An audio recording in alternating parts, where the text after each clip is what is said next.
Well,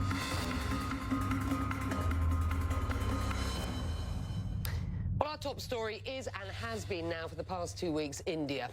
It is the world's largest vaccine manufacturer, but it's had to turn its supply chain inward during what has been this devastating second wave of COVID-19, and that has left places most in need of vaccines struggling to keep up.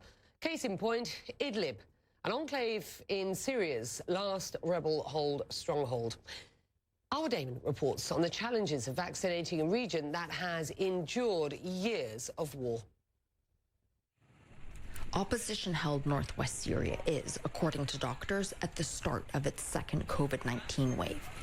Not that you would know that to look in the streets, where social distancing doesn't seem to exist, and masks are barely visible.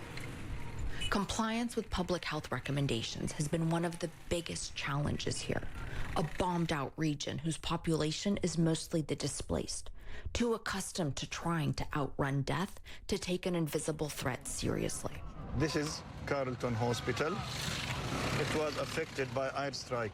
And that light at the end of the tunnel, that relief that vaccination is meant to provide, it's petering out. Of course, the situation in India regarding COVID will affect all the world, as India is the biggest source of vaccine in the world. And is the source of the AstraZeneca vaccine that just arrived here. Dr. Yasir Najib, an infectious disease specialist in Idlib, heads out to oversee the rollout of the initial doses. This first batch is only enough for around 1% of the total population here to get the 2-dose regimen. What happened in India, unfortunately, maybe make doubt about the program of offering the vaccine to the countries in need. We hope the next shipment will not be delayed. In all likelihood, it will be.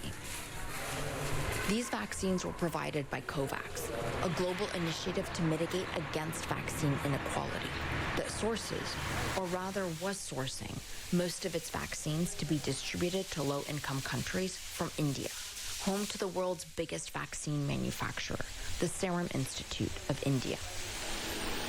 The COVAX initiative was already struggling to provide for some of the most vulnerable, as richer nations hoard limited vaccine supplies.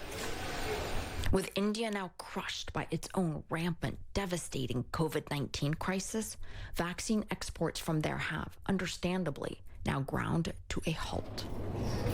So where does that leave war-torn places like this, and other people in need of protection?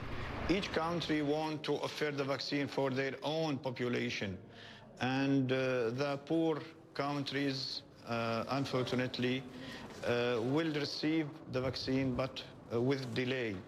And this will make the number of cases and deaths will be increased. And so, for now, they make do with what they have. There is no other choice. Arwa Damon, CNN, Istanbul.